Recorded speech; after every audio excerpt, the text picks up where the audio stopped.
everyone, and welcome to another episode of The Terror Table, a horror movie podcast that is presented by the Saskatchewan Podcast Network.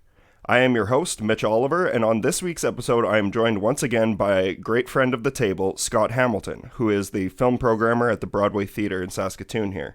Scott was on the recent episode in which we talked about every film that was shown at this year's Saskatoon Fantastic Film Festival, and if you tuned into that episode, you may remember that Scott and I both named the new horror film, My Heart Can't Beat Unless You Tell It To, as one of our absolute favorite films of the year.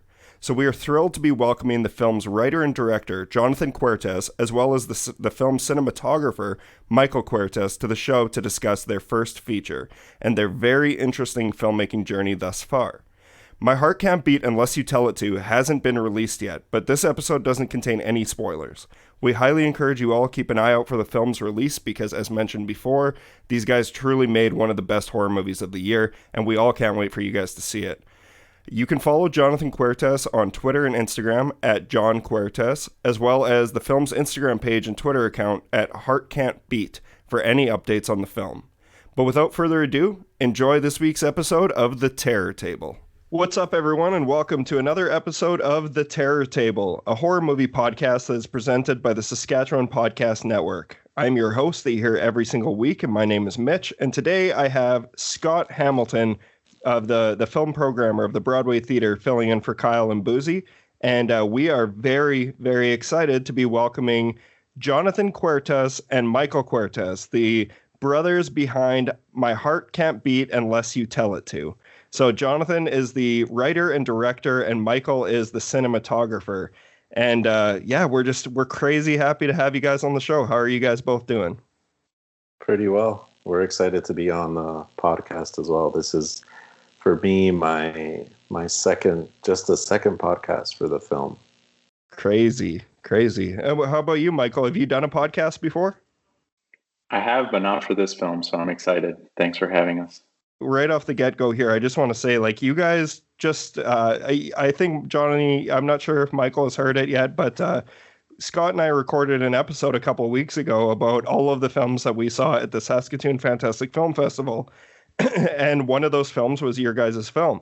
And it ended up in both of our top threes of the entire festival. We love your movie, and we're so happy to have you here. You guys truly made a powerful piece of horror cinema, and I have no doubts that this thing is going to be beloved by a lot of people. And on behalf of our city and our festival, like the Saskatoon Fantastic Film Festival, thank you for sharing your story with us. And, you know, it's a miracle that we were able to have a festival at all, let alone one in person. But we're now officially out in the clear that I don't believe we've had any cases come out of the festival, which is very nice. But like most people who are listening to this show, you know, people like us, we use films to escape. We use films throughout the year. It's been a crazy year. We've just been trying to keep our mind off of everything. And your guys' film did a great job of, you know, captivating our audience. And thank you so much for it. And thank you for being here. And congratulations. Thanks so much. That means a lot. I mean, we've been happy to have the film play in many different countries. This is the second time in Canada. The other time was in Calgary, but it's been fun reception, even though we haven't attended any festivals, haven't actually seen the completed film in a theater.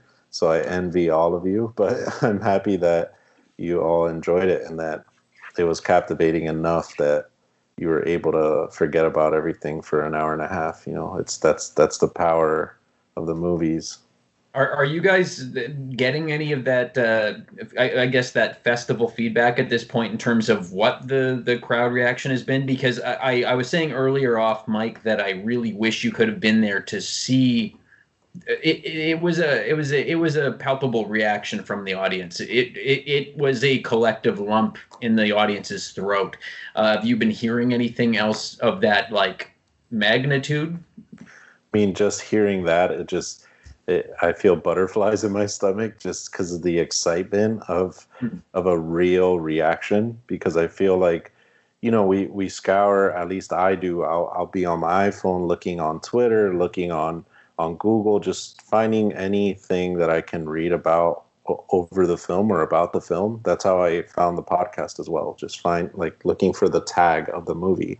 But to hear a person say that with their voice is just something that's so rare, and it hasn't happened for this film. So it really does mean a lot. Well, also, like, this is your first feature. Yes. And Michael, is this your first feature as well? Yeah, it is actually.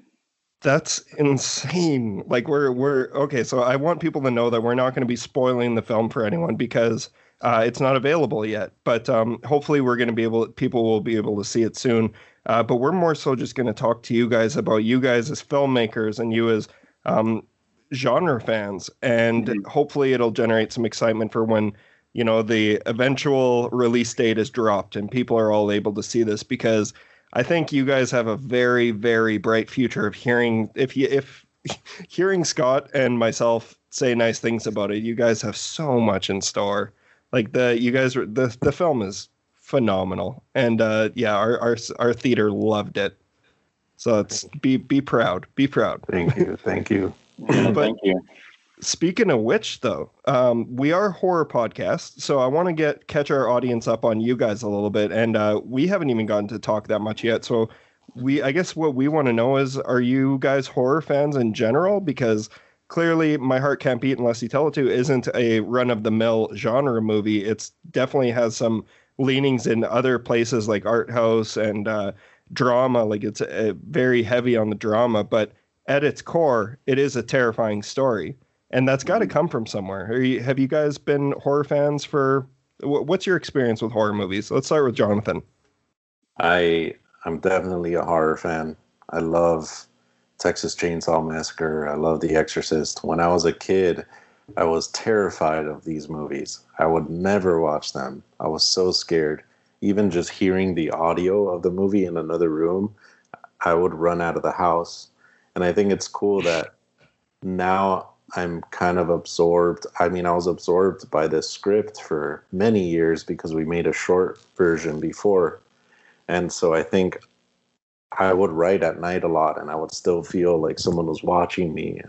But it's that excitement that I like from horror movies. So even though it is a slower burn kind of art house aesthetic, I do appreciate fun horror too. I love all kinds of horror movies. Off the top of my head, have you seen Dead Alive? No, I haven't. Okay, that's because that's just like a completely nothing like your film. But I highly suggest you check that one out as well. I love Evil Dead. There you go. Those. Yeah, I'm very on record on this podcast about my feelings about Evil Dead. We almost shouldn't bring that up again. The first time we had Scott on the show was just an all-out love fest for the Evil Dead. He was on for our Evil Dead episode, and he's basically an encyclopedia of that film. So I was brought on because that is, if I have a life-changing movie, that's the one. So yeah, it's great. So what about you, Michael? Are you a genre fan as well? I am actually. I think it's funny because when we were kids, I remember watching, I think it was Halloween 4. For some reason, that's the one that we watched over and over, maybe just because it was always on TV for some reason. But we were, as kids, we were both always drawn to that. And then that kind of, the first Saw movie, I remember that being something that really stood out to me. And we were into like The Grudge and The Ring when I was in middle school. And then as of late, that's kind of expanded into, Hour of the Wolf by Bergman. And there's another film called Eyes Without a Face, which is really powerful. And I think lately we've been more into the European kind of genre films. But I do appreciate all of it. That makes a lot of sense to me. I actually cited Bergman when we were reviewing the film originally last week. A lot to do, I think, maybe... I felt that the visual sensibility of the movie, in terms of like a lot of the composition and everything, did mirror that style a lot more than what I guess would be seen as horror. It reminded me more of that kind of emotional, existential horror of right. Some of that early Bergman stuff. Right. Awesome. I mean, that's cool that it reminds you of that, because there's something about his compositions and his films in general that just like really hold up till today, but yeah, I think horror is an interesting thing because there's like, the fun horror, and then there's also like, to me, Foxcatcher, I don't know if you guys have seen that movie, but even that feels like a horror film to me. So I think my definition of it has kind of like expanded, but I do appreciate, the fun stuff, the very serious stuff, the sad stuff. It's all, I think it's all kind of funneled into this film in some way. Yeah, I love that. And like you mentioning Foxcatcher as a horror story, even like it totally is. And I love that you are not putting a boundary on the Right. word horror and what it is and what it can be. Because this is, I'm not going to be one of those douchebags who calls your movie an elevated horror movie, because that's just like a stupid saying that people need to stop saying, because horror has always been elevated. But you guys are just like, your story, it's so interesting to hear all of your influences and see how they seamlessly all kind of flow together. So I always told my friend that Texas Chainsaw is the most elevated horror movie. It really is the most terrifying, and that's the point. Well, and there's no blood. Yeah, that's crazy. That's not like a lot of the high points of the original Texas Chainsaw almost have more in common with like Breckenridge or something like that. Like it does feel like some of that proper visceral experimental film stuff. It does when it's at its heights and it's really getting, like dizzyingly oppressive, which is, I think, that's I would agree with that entirely. Yeah, totally. So where did you guys would you guys consider yourself a filmmaking duo? I know this is only the first time, but I guess, have you guys worked on short films together as well? Yeah, I've done like 4 shorts aside from this one, and my brother has shot all of them except one. But even on that one, he was like a script consultant, key grip. So he's been a part of the career, just like he's pretty much like another director, I would say. Yeah. But we're always together, always talking. So that's why it's fun. I thought it was funny thinking back, like you asked me about my experience with horror, but my answer was we. It's just because we're always like together, like I see it as we're both one. But of course I do work with other directors, but I think when we make films together, it feels a bit different. Yeah, I have a lot of questions about that, actually, just as working as a duo, both in general, but also in relation to this film, because I think there's a really interesting conversation to be had, since the film is kind of based on a lot of familial dynamic stuff. But so the 2 samples that I have are this, and I also was able to catch The Horse and the Stag before we recorded. So I don't want to blanket the work as being exclusively intense, but the stuff I've seen has been very intense thus far, to say the very least. Is working so closely, like in a lot of cases, you know that type of work is attributed to one creator and one mind and everything like that. Is having somebody who's a constant co-creator to bounce that type of thing off of, is that does that create any challenges, or does that create a sense of being able to instantly not have to justify your sensibility and all that kind of thing? Like, does it make it harder or easier? I mean, I think it's a way of curating ideas, if I could put it like that. I sometimes I have ideas or premises and I pitch them to Mike, and maybe he won't like it as much, or he'll say, "Oh, I don't know about that one." So then I know, okay, maybe I shouldn't dedicate 2 years writing a whole feature script about this if he's not immediately passionate. And I think that maybe that can be a bad thing for me because I take it personal, but at the same time, our taste is so similar that in a way it's like me telling myself that it's not worth it, Right. I guess I asked because to me, both films came across, and you can tell me I'm wrong, I'd be interested to know either way. They did come across as both uniquely quite personal. Scott, you're saying both films. Which other one are you citing? It's a short film. Yeah, a short film called The Horse and the Stag, which was again, right. Sorry, I cut in a word, very intense. And Scott, I think I believe that's on Vimeo, right? That's where you saw it? Yes, it is. Okay. Yeah, that's available online. Are the yeah, I guess I am curious about I guess the can't remember how I put this exactly just a moment ago. Personal.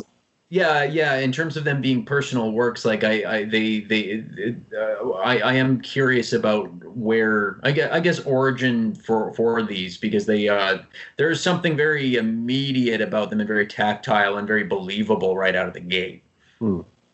I think definitely telling personal stories is a priority for me, and that's like number one for sure. And I find myself doing that now for my new script, is finding a tie to it personally, whether that's firsthand or secondhand experience about my family, because I think that's another theme that's strong, is a familial theme, and the importance or grief of family or taking care of family. But yeah, The Horse and the Stag was a little bit less personal as far as a straightforward connection to the premise, but the feature definitely it's a straight, I'm taking something out of my life, a very straightforward experience, and I'm using the vampire archetype to tell that story. Right.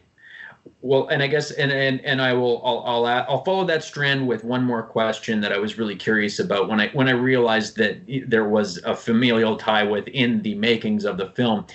There are a lot of there's a big discussion going on about it, like a familial codependency kind of run amok. But you guys have a close working relationship as family, which I think is really interesting. Is that something that is, I mean, is there an awareness that you kind of even artistically need one another while you're working on this piece? I mean, I think it's just so much so that our brotherhood is so strong that one of my biggest fears is just losing a sibling. You know, it's three of us actually. There's a younger brother too, and that's why it's three siblings in the movie. But it's just the fear of having to lose someone, or if you were to lose someone who's that close to you. At least for us personally, we grew up together. We've always been very, very close knit as a family unit, even with our parents. And so, and also our dad was the production designer on this film. So it's kind of a trio of creative collaboration that ties in directly with the familial aspect. So I think it does maybe work hand in hand subconsciously, but it's nice to tell stories about things that are personal with the people who actually experience those stories in real life, even if they're not, they're obviously more extreme in the film, but there's a connection there. That's amazing that you guys were able to do this all together, and like, because it's such a intimate story. And I guess like where did so you said your dad was was he a set production designer? Is that what you said? Yeah, he was. So like you guys are a film family. Where did it all begin? Is it your father? Has he been in the film business for a while? No, actually not at all. He's always been into art, always been into architecture, painting. My parents are from Colombia. They came to this country in the 80s. My dad had to pursue a more practical career, and so he kind of put the art aside, and now he wants to come back into it. And I thought that my brother and I thought it was a good way to bring him back into the fold in a different way, where he can practice skills of architecture and art and set direction and set design. Sorry. But his first film was The Horse and the Stag, the short, and then this was his second film to ever be part of as a crew at all. That's beautiful. That's awesome. Michael, do you remember what the first film that you saw was that kind of made you want to be a filmmaker, or specifically be the one holding the camera? I mean, that's a good question. I don't know. I don't remember it in terms of that, but I do know that we used to be into skating a lot. Yes. and we would all film each other skate. And I know that feeling of having a camera and like capturing what your friends are doing and then getting home and like editing it, putting the clips together, like that was something that it was really fun. And maybe it came from there, and also from our parents taking us to the movies a lot as kids. Like that was like our family outing, you know? So it could have been a combination of that. That's awesome. You're speaking my language because I grew up also being the kid of my dad owned an audio and video store, so I had a video camera and I would follow my friends around and film them skateboarding. And I feel like I've talked Yeah. a lot of filmmakers that I've spoken to have said that like those early years of, you know, being able to know what kind of power you're catching with a camera, like even if you're just a kid ollieing 2 decks or something like that, it's fun. And like also like there was I don't know your guys' age group, but my age group, like there was a lot of these skate videos coming out where the cinematography was the star of the film. Like it's I'm thinking of Girl Yeah Right, the Girl video where they took the skateboard, they made a green screen skateboard and did an entire segment where so it looks like people are riding on air. Was that Spike I Jones? remember that. Yeah, it's so good. Was that That's Spike awesome. Jones? I think it was Spike Jones. Yeah. And then he went on to do Fully flared. Yeah. Yeah, it's so awesome because we would grow up watching those videos, and then knowing that he's like such a strong filmmaker is just cool to see that people of his, you know, as well known as he is, like he started off in a similar way. So that's awesome. Yeah. Owen Wilson's in that video. Yeah. Owen Wilson does a line in it. It's amazing. Cool. Well, so like you guys have briefly spoken about this already, but I guess I want to kind of fully get into it for people who haven't seen the film yet. Like, where did this story come to fruition? Because this isn't a standard vampire story. And obviously there's a lot of familial aspects to it, but was this kind of like, it also feels, sorry to kind of jump all over the place here, but in the age of COVID and coronavirus, this movie feels so isolating. And there's only, you know, generally 3 people on screen at most at the same time. Did that have anything to do with this, or has this always been just a project that you've wanted to do? It has nothing to do with coronavirus, but That's now it's so relevant. But yeah, we did it 2019. We shot, so we were at the end of post-production this January, so it was right before everything went awry. But as far as the impetus of the story, it was, so like I was saying, it's a very personal experience that I had. My dad has 5 brothers and 4 sisters, and in 2016 my grandma was in hospice and she was very sick. She wasn't going to get better. It was very tense to be around the family, all of us in this small house, bunch of uncles, cousins, aunts, trying to decipher what the best path was for her. And it really all leads to one place, right? It leads to the eventual letting go of a loved one and letting them pass away. But obviously it's much harder and much more nuanced than that. And there's a lot of emotions. So it was just really an interest in exploring this dichotomy of tension with love, because we were still all kind of bound together by the love that we have for each other as a family.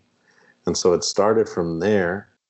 But I'm not only a genre fan as a movie watcher, but also as a movie maker. My brother and I, we've made, all our shorts have been horror except one. We tried a crime thriller and it sucked. So we just went back to horror. That's where we feel most comfortable. Hey, we'll gladly take you. We will gladly take you. So we feel more comfortable in that area. And so it's fun to kind of treat these very personal stories and kind of tie them up with these archetypes that we're so familiar with. And I feel like just by doing that, it's something unique because it's a very personal story that only myself and my family experienced in this specific way. And tying that into the narrative of vampire, you get those themes of codependency and you get those themes of taking care of someone and hospice, and that's what was important. And then everything after that is just our love for genre and using the tropes of inviting someone in, or the blood, or the lack of sunshine. And I love all those archetypes too, so it's always fun to embed that into the story. One of the things that impressed me the most about the emotional thrust of the entire thing was where the line gets blurry between the people looking after the sick person, and where the sickness starts to mutate and turn into a sickness for everyone else surrounding them, and they stop being able to really entirely appreciate everyone whines especially when it gets into a really intense situation, again, like a hospice situation or anything like that. It really does turn into everyone being sick in a way. It was we've seen this in a lot of vampire films in terms of like people tackling different themes. This one was a really emotionally difficult thing to tackle. Again, like the audience response to it was, it was an enormous gulp for people, I think, and discussing it afterwards, it resonated in an enormous way for a lot of folks. Do you think horror in general, I think, has had a tendency to be able to, it's been fertile ground to have these types of discussions, and but a lot of the time I don't think folks skip discussing elements that are that mature, I guess, emotionally. Do you think that is a direction you want to keep on moving in, and having like these really difficult discussions within the framework of quote unquote genre? Yeah, I think this is definitely a sub genre that I want to be in. It's kind of this emotional violence, emotional horror, and I do like the collective feeling in a room, in a theater, when the air is just sucked out and everyone's just sitting there and it feels so tense.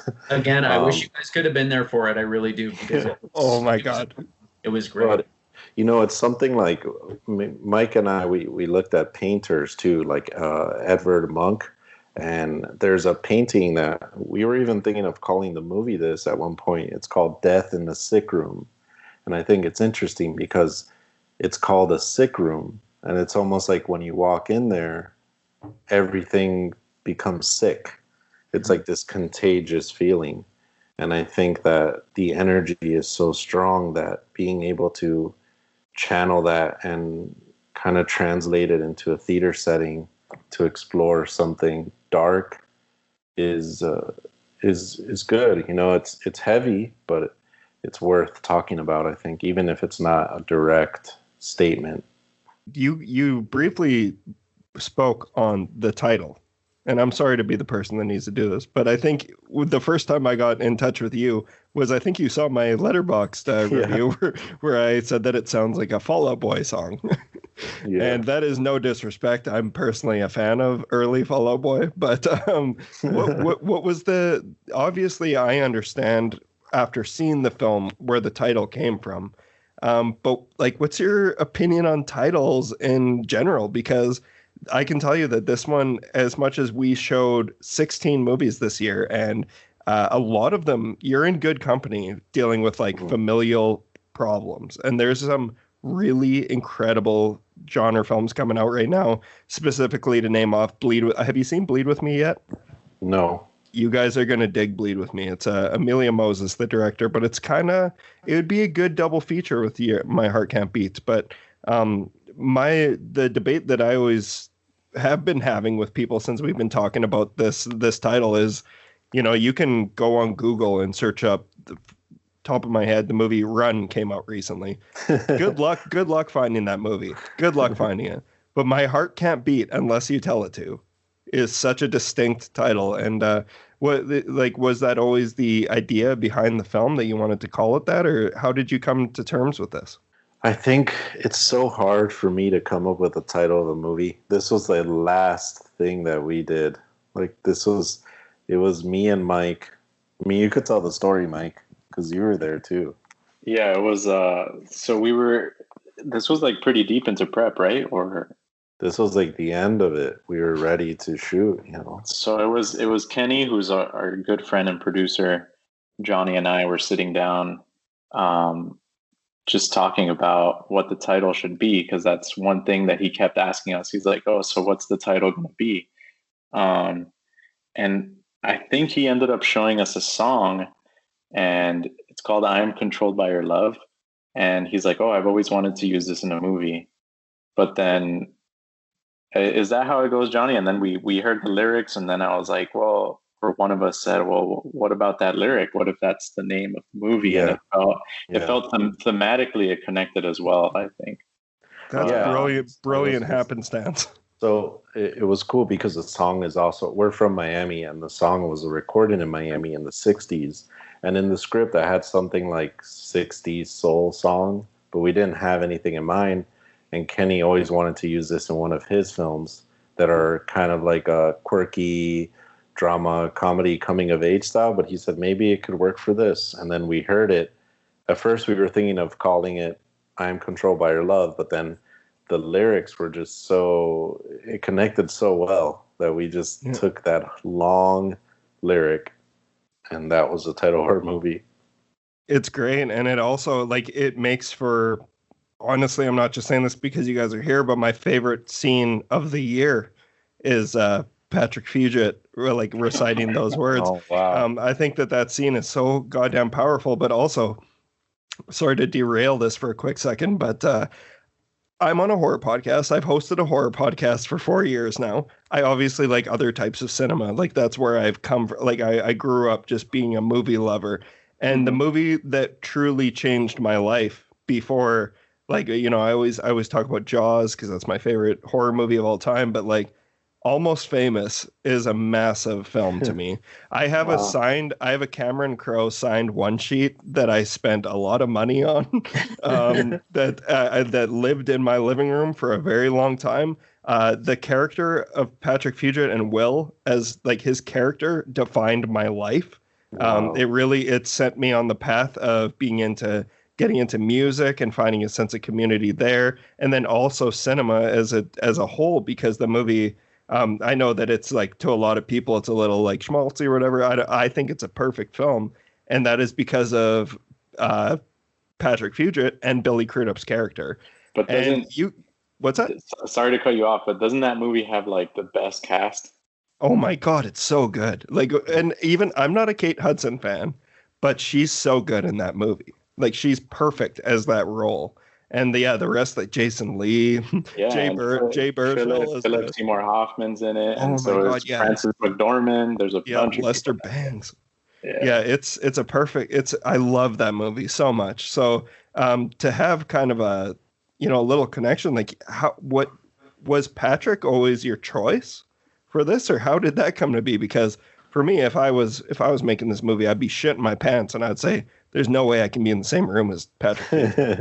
Well, first of all, to speak to that scene, I'm really happy that it's your favorite scene of the film, but also of the year, because that was a scene that came into the script very late, and I wanted something that was just a very off-kilter reaction, or maybe it wasn't so far-fetched for him to react that way to a death, but I wanted it to be a very weird and out of character reaction to someone's death, and to do that through music. So I'm really glad that you enjoyed it, because it was almost not in the movie at all. But I think that kind of becomes like a very iconic part, just because it's Patrick and it's this soul song that sounds very timeless. And his hands are covered in blood. I love it so much. I love it. It'd be great to be at Physical Fest, because all the parties would be just karaoke, karaoke parties. But to answer your other question, Kenny, who is a producer on this film, he's actually childhood friends with Patrick, and that's where the connection lies. They're both from Salt Lake City, which is where we also shot the movie, and we had worked on one of Kenny's films as a director, because he also directs. I worked as an assistant editor, and Mike was a gaffer, and that's where we met Patrick. He had a role in that, and we just became friends, and Kenny shared the script with Pat didn't tell him it was a horror film. He just told him, "Hey, there's an interesting script that I want you to read." And he said that his reaction to it was so visceral, and he really thought it was so funny. Patrick is the most hilarious guy you'll ever meet, and Really? so it was just such a. I feel you. It was the same kind of intimidation. I was so nervous the first day. I was like, okay, we have to be the most professional first-time filmmakers there ever was. And then by the time the first day ended, it was like we were old pals, and it was just so much fun. He was always joking on set, but at the same time had this very strict determination to the character. And it was just very, very lucky experience for me, I have to say. Yeah. I was just going to say a little last caveat there is that he seems to speak your guys' language, or like, sorry, your language when you wrote the script. It just like, it really comes across. And to quote my, like, what, because like I sat down and really thought about this movie for hours after I saw it. And one of the biggest things I took away from it is how, everything happening with Patrick Fugit, I might be a little biased because I clearly love the man, but it felt palpable. Like it felt real. It felt like he just understood what to do with your script. And I think it's like kind of a match made in heaven to see him be on screen in this specific story. And he's always clearly chosen his parts very carefully. Yeah. Like you look at Wrist Cutters and Spun. Like he's done so many great movies where he's done so many different things, and it was really, really great to see him in this role. But sorry, Scott. Mitch, to your point, also like speaking to like he's been in all these great movies. Like for me as a cinematographer, it was intimidating as well. He's worked with like some of the greatest DPs and directors, but also adding to what you said about speaking our language, like it made it very easy for me and for my brother as well to kind of like, as far as the visual language goes, he has such a skill when it comes to knowing where he is in every composition. Like not only is he aware of where the character is at every point in the story, but he also has this strong sense of like composition and mise en scène and where the characters are placed in the frame and what that does to like the emotional. I don't know. It was so interesting to the point where he was like blocking things out with us in a way where he would think of what the coverage could be.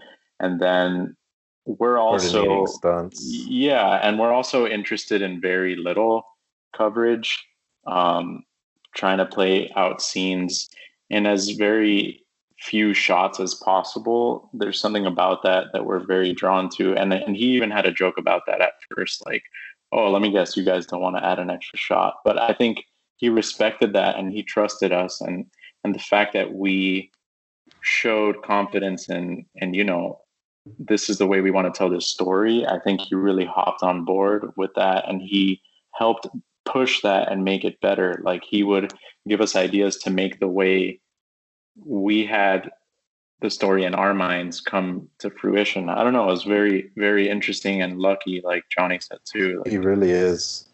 He's just a master of his craft, and he's been around it so long, and he's so talented that he would just flip on and off. Like we would call action, he would just become Dwight. And there's a scene where it's very emotional, and he's about to cry, and he was just focused on the minutia of a tear about to fall down his cheek, and right when it was about to fall, he stood up and cleared frame. And then when we called cut, he's like, "Oh, I bet you like that, right, Johnny?"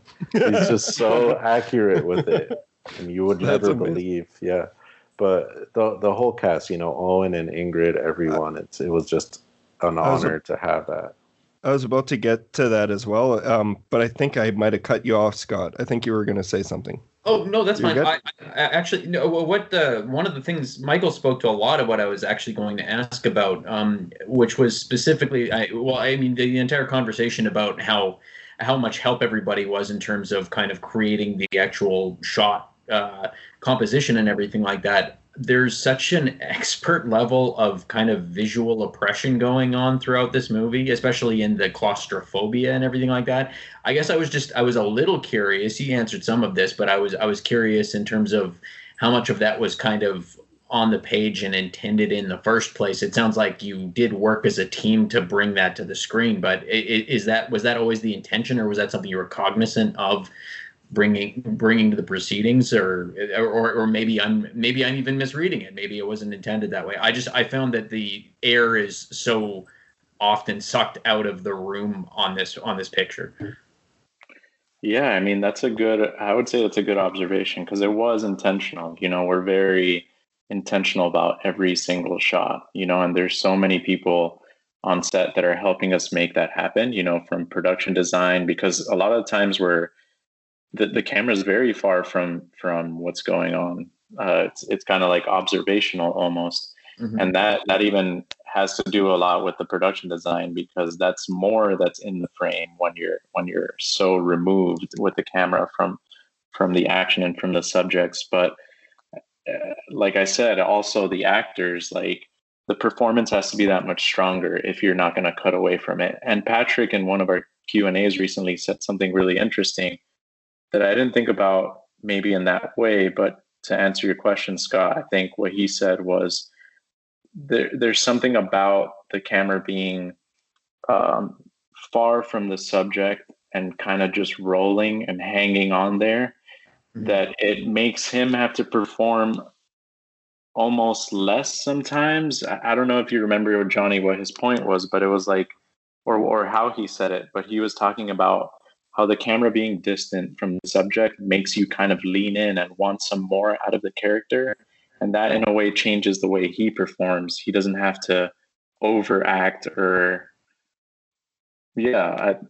I don't know if that's answering. I think there's a lot of context in being voyeuristic. You're peeping into the lives of a very private life. They've created all these weird rituals just to maintain equilibrium and happiness within them. And I think that being as quiet as you can with the camera, as far as camera movement, limiting that, shooting through doorways, being economical with coverage. So it seems like there's no fat, in a way that there's no extra shot. That was very important to the coverage and very important to the angles, is being precise about where to put the camera and just staying there and letting the characters live within that, because they're already stuck. They're stuck in the situation, they're stuck in the house, and then they're stuck in this frame, inside a doorway, inside a square, like academy frame. So everything is just... But wasn't it interesting, though, how he did mention something, like, he mentioned something about performing when the film is shot in that way, right? How the camera's just watching these things. Yeah, I mean, I think it brings... It's almost the opposite. You think you would have to overperform, but it's almost like you're observing the subtleties of an emotion, I think, is what his point was. Well, and a lot of the emotional tone of it, what's going on, does almost feel a little bit like you've wandered into a hospital room you don't belong in, or something like that. And if you turn around too fast, you're going to hit a corner, or you don't want them to notice you've even wandered in on them. But if you start moving around, there is a sense of closeness that you guys were able to bring with such readiness and immediacy. That's really impressive. And for what the story is, it's exactly what's called for. It's I mean, this has just turned into another compliment, but I mean, on it's hard not to, man. It really is. On first feature, just it is an expert handling of space. How you guys pulled that off. Thank you. It's so clear that the focal point is the relationship between these two brothers and their sister, and right. The way that it was filmed was just expertly crafted, exactly what we should be focusing on. And that's what I'm saying. Like, obviously, I've seen the film twice now, so I was able to, like, take a step back and be like, okay, let's calm down a little. Was it really that good? Was it really that good? And in the theater, it just was even so much better. And it's because, like, you really realize that it's a very, very, very personal and close story. And you watch these characters crumble underneath it all and try their best to stay afloat. And, like, I loved Ingrid Sophie Scram. That's am I saying her name correct? Yeah. Yeah. you know, who worked with Paul Thomas Anderson and then worked with you guys. I'm sure that was no pressure. I'm sure there's no pressure there. Yeah, But and it's like, funny. She also has like she did a commercial with Martin Scorsese too. So we were like, No biggie. No biggie. yeah, yeah, no, you And guys then got this. Owen. Yeah, and Owen. Owen, who, you know, like that, he's debatably like, you, that character needed to work for the movie to work. There's no way that like if it the idea itself, you know, people think of vampires and they think of, you know, they could either think Christopher Lee vampires from back in the day, or you could think of 30 Days of Night and all the different iterations that there are of vampires. You took a very specific approach as to what I personally feel is the most realistic vampire depiction. And, you know, that's also coming from a guy who, like, who's to say what a realistic vampire depiction is? But I loved the subverting of all of the expectations of a vampire. He didn't have his fucking, you know, huge fangs sticking out. I love that. And I guess how did you go about crafting this specific vampire? And like, I'm sorry, I don't even know what I'm saying anymore. I'm just kind of lost thinking No, about the I movie. no, it makes sense. appreciate it. I think for sure we wanted to ground a vampire. We still wanted a vampire, but we didn't feel the need that we needed fangs. You know, it's a sickness, and he's not going out there and doing his own bidding. He's not going out and feeding. So I guess in an evolutionary sense, he doesn't need these fangs. Like, he's not a predator. He's weak, and his brother and sister are kind of like, they're the ones who are going out and getting his food, and so he just has to drink the blood. And then the son is a trope that we wanted to follow and adhere to, because that obviously has to do with isolation. He's not allowed to go out. He's sick. And so that's kind of a rule, that's a boundary that it forces him to be a recluse, and it forces him to not have friends. And then it's another source of the sadness. So you're really stripping away this romantic Bram Stoker-ish Dracula view, and you're getting more of this sick vampire, which it's been done in movies before. You know, I'm not reinventing the wheel, but I wanted to keep it grounded in that way, where you're focusing on the horror of the situation, but at the same time, there are revelations that I won't spoil that kind of give you these quintessential vampire images. You know, I think it is important, as much as you subvert, you have to respect these archetypes because they're classic for a reason, you know. Yeah, and I think one of my favorite ones, I don't know if maybe Mitch and Scott, you caught onto it, but we didn't even, there's no mirrors anywhere in the house, but outside of the house, and it was kind of happenstance to an extent. There's scenes in the motel where you see Jesse through a mirror, you see Dwight through a mirror, and whenever we would see those things, I remember there was one scene in the motel where it's Pam and Dwight, and there's like this whole scene that happens like pointing into a mirror. And I think there's something about using those tropes, but in a way where it doesn't feel, I don't know. It's kind of, it was cool to stumble upon some of these things as we were making a more grounded vampire movie and using them in our visual language. I think the fact that the two older siblings are they play in mirrors a lot says a lot in a way. There's a lot of like, you know, self-reflecting even in Dwight's character. I feel like he's in his head a lot. And Jessie, although she's you know, she wants to make sure that everything is in control, and she's doing it out of love for her youngest sibling, and she wants to keep the family unit together. I do think that there is a lot going inside of her as well. So I feel like showing a lot of that through mirrors, which is a vampire trope, but using it in a way where it can work on many levels is something interesting that you kind of pick up on as you're making a film. I thought that was one thing I wanted to point out that was interesting that we noticed as shooting went on. It's almost like these lucky things that just present themselves to you. But in a more horror geek kind of way, because I did take a vampire fiction class in college. In the What? We could talk about that in a sec, but Okay. there's a scene where you see, it's a quick shot, and you see there's a big chess piece where the dining table is, and there's a mirror there that's covered with newspapers. And the reason they do that is because Thomas doesn't have a reflection, because vampires don't have reflections. They don't want him to feel bad. They don't want him to feel more different than he already is. So it's, again, Jesse and Dwight trying to preserve this family unit by hiding his, I guess you can call it, monstrosity. And they don't want him to know, or at least be reminded all the time, that he has no reflection. That's awesome. Like, you obviously went so meticulous with how you were going to depict this specific vampire, but then you also, like, so speaking about Owen, who you have playing Thomas, like, this is, like I said, the movie could make or break underneath the pressure of his role. How did you find Owen? I found Owen because I was a huge fan after watching Super Dark Times. Yeah. Great movie. Yeah, great. That's the only thing I've seen him in since. And yeah, he's in The Miseducation of Cameron Post. Yeah, He's we ran that at the theater. Actually, great film. I haven't seen that one yet, but I have heard about it. Yeah, he makes great choices.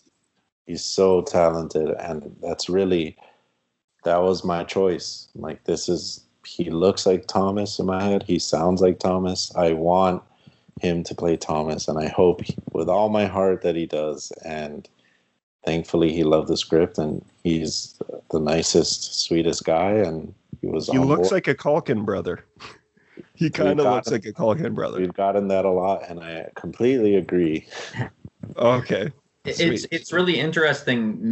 Mitch brought up that the film could crumble beneath the weight of if that performance not been spot on, and it's not a child performance, which is so often where these types of movies do fall apart. But it is a childlike performance. His performance is very interesting in terms of kind of positing him in a nowhere zone of age and time.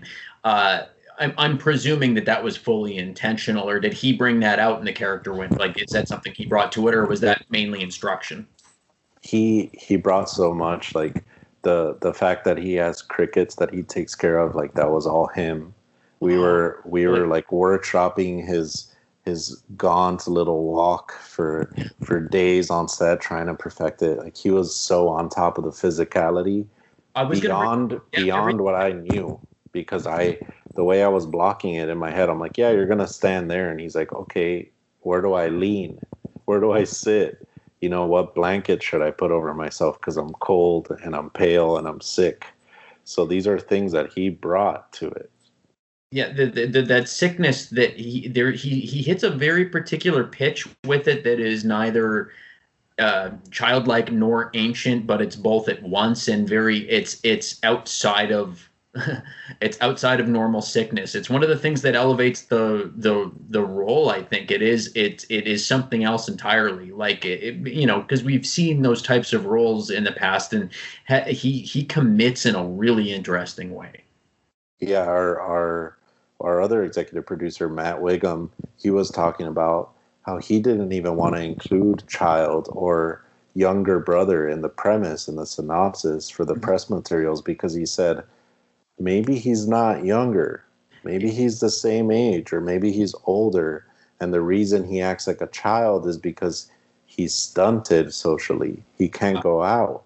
Honestly, I hadn't had my mind made up one way or another. And it's in that, I mean, you kind of talked about it in terms of like some of the rules being touched on for vampirism, but not being explicitly stated at any point. A lot of where this film shines for me is in omission of information in a lot of cases. Like, there's certain things that I think for a certain audience who needs their hand held on everything, that they might struggle with it a little bit because they're going to go, well, what about this? I don't understand that, so on and so forth.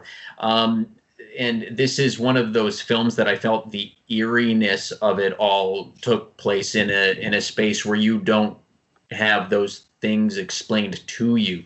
Was that something in terms of surrounding lore and also certain character omissions? Were you aware of that as you were moving forward? That it was that intentional? For me, it was one thing had to be clear, that there's two things: they're siblings, and he needs blood to survive, and that's it. I wasn't personally interested in talking about where it came from, or if he had gone Favorite parts of the film, seriously. Thank you. Or if he had gone to the hospital to get a diagnosis, or how long they've been doing it, or where their parents are. I thought that throwing the audience into the situation right away, like the first minute of the film, I think, and then having the audience catch up, I think that's very fun for me, as I've experienced in other movies. Mm-hmm. But Scott, I think that's interesting that you say that, because we've been getting a lot of different reactions to it. Some people really want to know, like, oh, how long has he been sick? Like, where did he get this from? And then other people are, the omission is powerful. And I think that's very interesting to see that to someone omission can be a strength, and to someone else it can be a weakness. But I think I agree that omission can sometimes make you wonder more or think more, and there's a filmmaker that we really admire, and that's Yorgos Lanthimos, and I think he's great at that. Like, that's something that, to me, it makes you almost fall into the world a little bit more, and that's something that I liked a lot about the script. Like, I love the omission, as long as it is clear that he's sick, he needs blood, they're siblings, they care about each other, and they're like well-developed characters, and they, emote, and they make you feel. I think that's the most important thing for me. Always trust your gut, you guys. Sorry, Scott. I'm just saying, always trust your gut on that, because you guys were entirely right on that decision for a plot device. Like, it was, as a viewer, I respected so much that I wasn't being talked down to, and like that I could figure this stuff out on my own, and it works so well. It works. I didn't think for a second. I want to know what kind of it was actually. What was fun about it is thinking about him, like, this kid could have been a vampire from a very, like, they could have been, like you said, he could have been an older brother. Mm-hmm. I love the idea of him being the oldest, and that he stayed the same age as they've both grown older, and they've been doing this that long, and it's up to us to actually figure out if we're gonna. But you have such an enticing story around it. You're not thinking about those things, so. I think that was an expert decision. Sorry, Scott. No, that's fine. I was just going to say, again, speaking to the emotional impact of it, I honestly I wasn't mulling it over until well after the fact, when it was a couple days later and I was still thinking about it. To a degree, again, feeling like you wandered into the room, I almost felt like it wasn't my business to ask. That's interesting. Yeah. And that was the biggest thing. These characters are, I mean, I've wandered into their space, not the other way around, and so they don't really owe me that information, and that's what it felt like to me. Well, that's very interesting, Scott, and I think, like, hearing that makes me happy in a way, because I feel like that then makes me feel like the cinematography serviced the film, because that only adds to, like, what I was talking about, being removed from the subject and peeping through doorways and just having that distance and observing. I mean, if you felt that way, then I feel like we accomplished something, and I appreciate those words. Oh, absolutely. Yeah, just the fact that you were engrossed enough that you feel like I shouldn't ask that. That's disrespectful, You're putting your place in that world. Yeah. That's awesome. Yeah, and there was about 15 to 20 people who would probably agree with us, because we've seen the scorecards.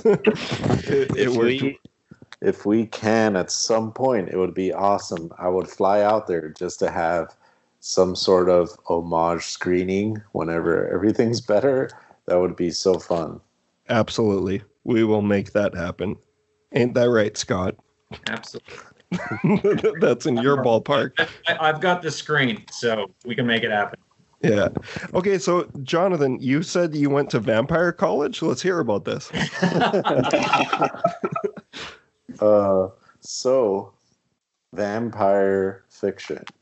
This was a class that I was supposed to take when I was signing up for not vampire fiction, but it was one of those literature from this date to this date. It was one of those classes. I just picked a random one because it wasn't an elective. It was something you had to take. I go to the class. It's like 11 people, 11 students, and the teacher, and she says, "Hey, this semester only. This is the first time we've ever done this, and the only time we're ever going to do this. This class is vampire fiction." And for me, I was like, "Oh my God, this is amazing!" And some people actually dropped the class, which I was completely shocked by. But that's what it was. We read Dracula. We saw Interview with the Vampire, and it was amazing. That's unreal. So like so you said those are two things, Dracula and Interview with a Vampire. What other things did you study in the terms of, like, how could you rope a whole course around vampire fiction? So a lot of it was learning what happened before. It was before the advent of Dracula, before the archetypal Bram Stoker vampire. It actually started in the United States, and it was a story about a heart being burnt, and it all originated somewhere else before it was attached to this robed, sexy being that had all this power and all this lust. And so we studied the past before Bram Stoker, and then we read all of Bram Stoker, and then we went to more. We saw Dark Shadows. We saw I Am Legend. We read a bunch of short stories, but it was very fun. Like, not the Johnny Depp or Will Smith ones, or are those the ones? Yes. You guys studied those? So I haven't seen Dark Shadows. This was before I was more aware of interesting movies, I guess. I was younger. This was like the beginning of college. And so I feel like now I would have suggested some real cool movies that I did not know existed back then. So yeah, we saw some movies that are okay, I Am Legend, and those wouldn't be on my top 5, that's for sure. Well, speaking of which, unless Scott, you have a question here? Well, no, I do find that really interesting, though, because I have been thinking, for me, where your film exists kind of in the pantheon of vampire tales at this point. And actually, I Am Legend is one that I frequently, literary wise, like I think about that. I never think about that. Like, I think that there's been a few really interesting adaptations of it. I really like Omega Man, and I like Last Man on Earth. But the original story is a very important story for me, the Richard Matheson a novel, and so I don't think about that one. But is that the one with the Dodge Charger driving through empty New York? The movie, yeah. Oh, yeah. Okay, that's yeah. Okay. Definitely not in the book. But I was just thinking about it in those terms, and like, I mean, your awareness of, and I think this might have been where Mitch was getting ready to head, maybe, your awareness, especially through having taken a course like that, of where your film lands on the continuum. Like, who do you think? Well, I think, Mitch, were you going to ask him a top 5 vampire flicks? Is that where that was going? Well, yeah, I and it's funny, I didn't even tell Scott about that, but I do that with every guest because it's fun. It's a nice way to get to know someone. Yeah. When I love lists, and it's my show, so I always try to be like, hey, tell me your top 5 of something. So we are going to talk about that eventually. But put a pin in that. 2 seconds. Yeah, I agree. Curious where you guys think this film lands in terms of who your neighbors are. Someone in a Letterboxd review, I think they said this falls between, or someone said this between, actually this was from another podcast, the host said this, it's somewhere between Only Lovers Left Alive and Martin.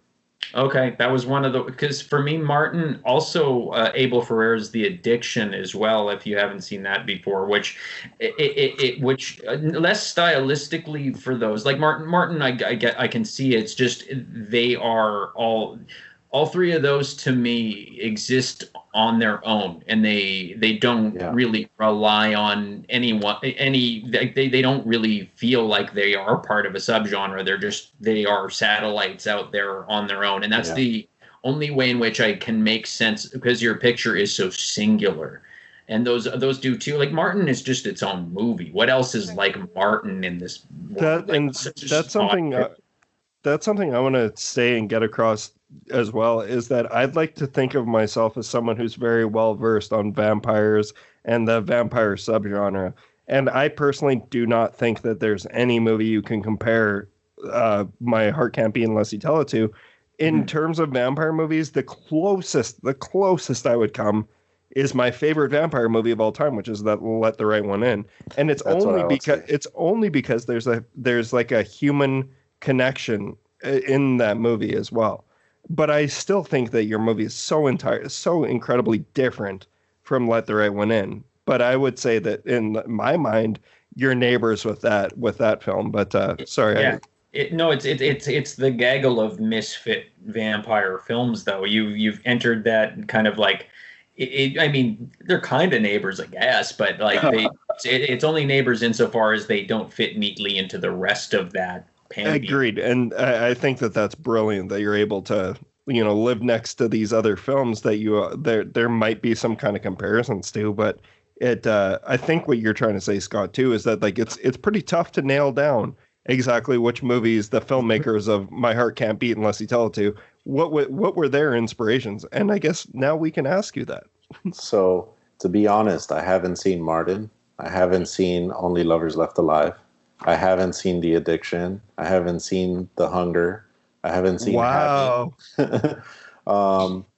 I can give you my list. Let's fucking hear it, man. Let's hear it. My top vampire. Well, I'll start at number 5. Okay. And Michael, we're coming to you afterwards, so hopefully you have a list. My number 5 is Vampire, the one from the 30s. Yes, the silent film. Love that movie. It's creepy, super creepy, even today. Then Near Dark, so fun. Good one, man. I gotta quickly stop this for a second. So we, the second episode of the Terror Table was on Near Dark, because nice. it was one of my picks, where I was just like, we found, like, I'm doing the podcast with different people now, from when we started it 4 years ago, but we decided that we wanted to just talk about movies that we love that a lot of other people we don't hear them talk about, and Near Dark was my pick, and I'm so happy to hear that, because my co-host disagreed. Talk about a gaggle of misfit vampires, right? Oh man, Lance Henriksen and Bill Paxton are so good in that role. Shout out to my friend Brad, who made a vampire film last year called Bit. It's an indie vampire. It's a very, very fun movie, and Bill Paxton's son is in it, and there's an homage to Near Dark with the sunglasses. You should check that movie out. That's awesome. It's called Bit? Bit, B-I-T. Perfect. I'm going to add that to my list here. Number 3 is A Girl Walks Home Alone at Night. Love it. So good. And then number 2 is Thirst, the Chan-wook Park. Oh, amazing. That would be another one for good call. And then number 1, of course, it's the same as you, Mitchell. Let the Right One In. Yeah, that's just such a powerful movie. Very good. Oh, that's awesome. That's great to hear. What about you, Michael? Have you been a fan of vampire movies in the past? To be honest, I can't really remember watching too many of them. So that's a hard one for me. I think top lists are also very hard for me. They're extremely hard. So what I'm going to do is choose your top 5 cinematography roles. You're just going to have to choose your top 5. Top 5 what? In cinematography. Oh, films? Like who's... Yep. Wait. That would be extremely difficult. I was partially joking. Yeah, I think. That Well, is I, tough. I can talk about some There will be maybe blood. some Oh, influences.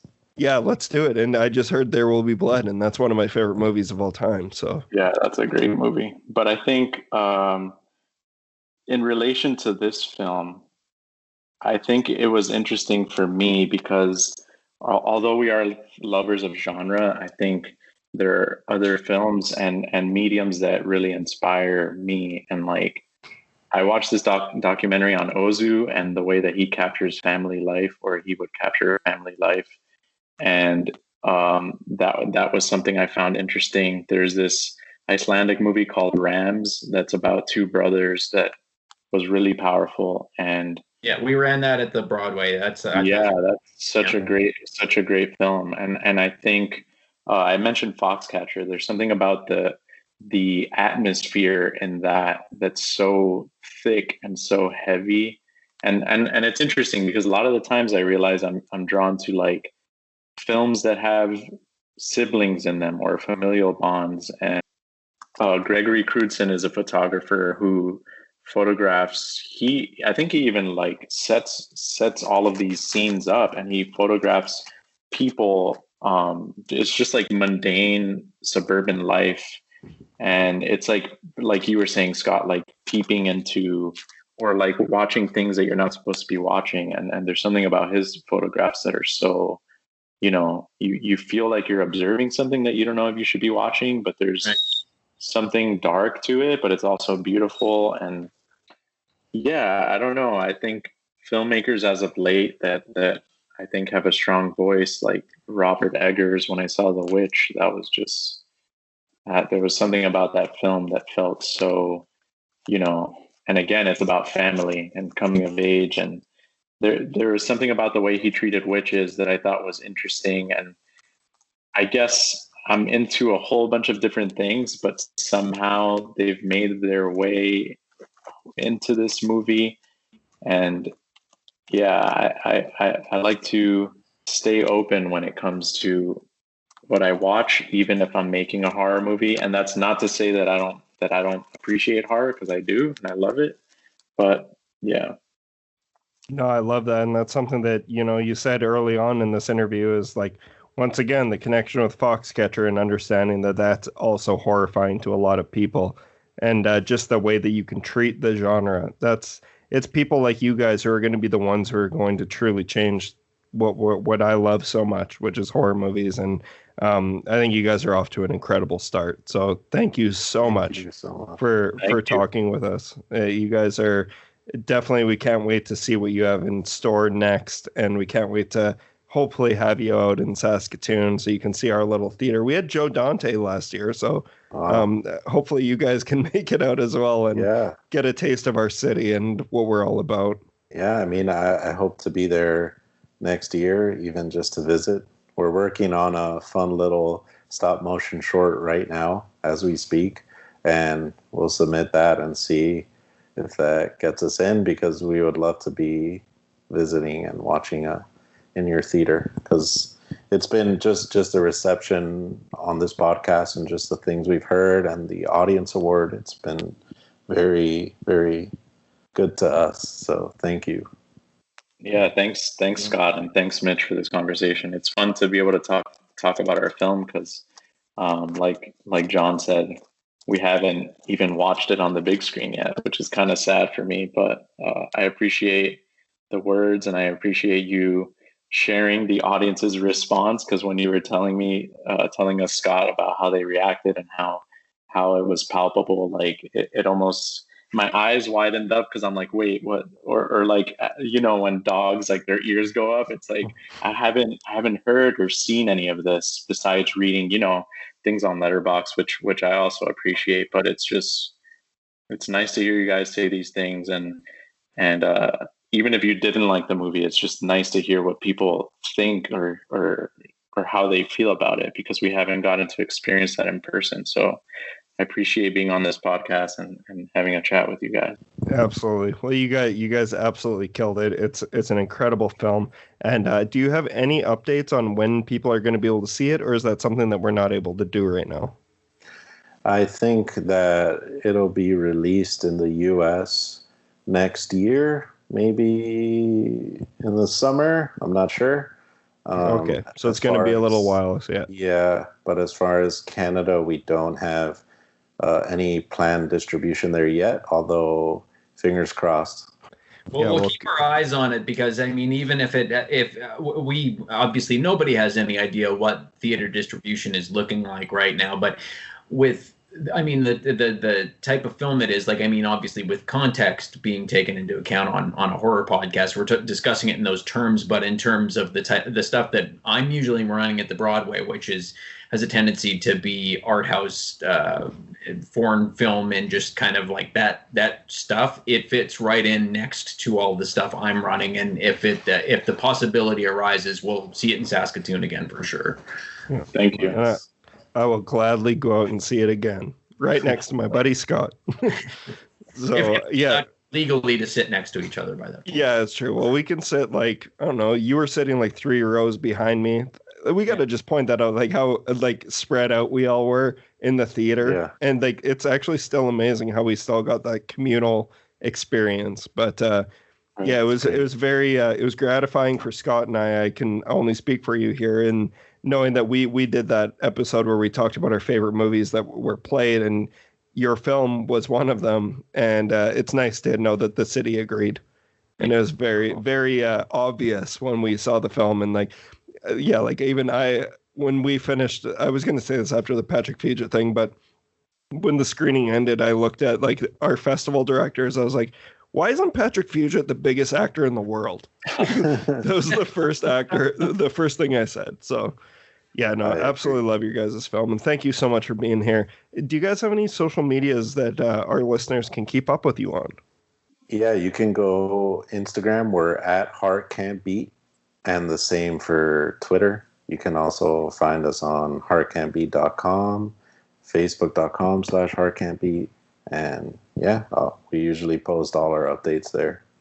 Perfect. Michael, are you? Oh, sorry. Also, yeah, don't forget that also that the short films that we referenced earlier are available as well, because I was able to take those in and they're great. Oh, thank you. Yeah. That's I think just you guys have one of the two of you has a Vimeo account that has those available. Or you can just go on my website. It's my name with a dash between the first and last name, and I have my shorts there. Oh, okay, there you go. Even easier. Even the crime thriller? No, that one I don't. You don't want that? I'll send it to you. I mean, it was fun. It was fun, and it's actually, it got distribution with Shorts TV, so it's somewhere in the ether right now. Awesome. All right, cool. Thank you guys so much for joining us, and we'll hear you guys. Well, we would love to have you back on your next feature or your next short. Anything that happens, we'll keep in touch. But thanks again for being here, and thank you all for listening to this episode of The Terror Table.